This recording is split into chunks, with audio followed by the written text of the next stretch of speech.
Hello. काजी सुना तानी। हाँ बोला। आप तो एकदम भुला नु गइल बानी। अरे पागल ऐसे काहे कहते रू? काहे न कही जी। तोहरे देन बा कि आज हम जमन कुछ भी बानी तोहरे देन बा। तू ही जतारा बनौलू ताज नौकरी मिलल। अच्छा अरे बाए गाल के चुम्मा ली हम सही गइल गोरिया।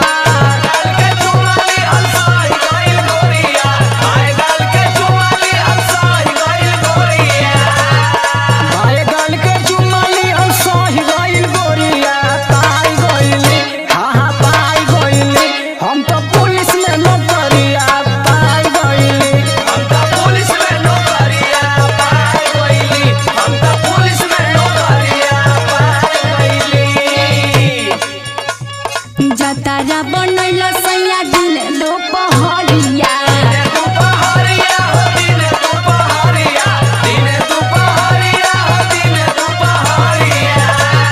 जतारा बनैला सैया दिन दोपहरिया।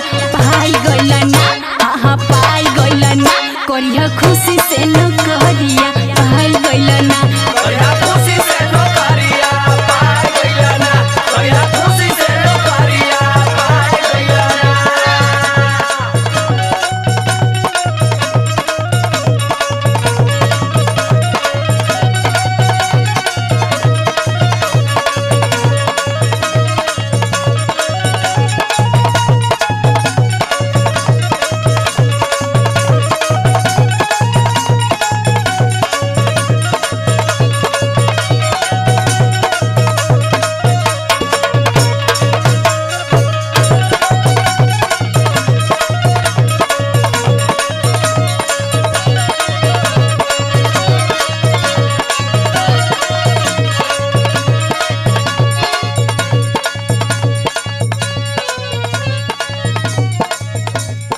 जतारा बनावे सब दूध दही खाई।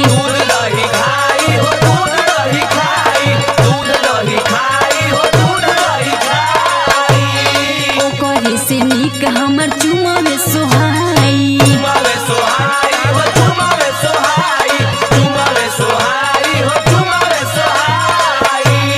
सोनालिका जतारा बनल ओही घरिया।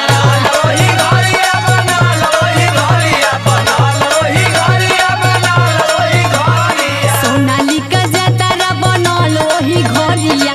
पाई गइल ना हाँ पाई गइल ना करिया खुशी से न करिया। पाई गइल ना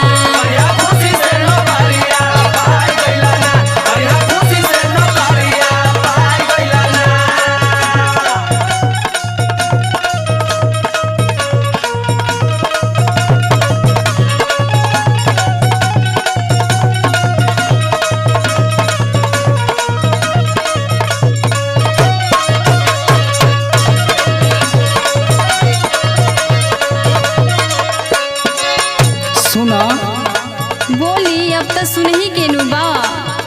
अरे दिलावा में राखब तो के हरदम बसाई।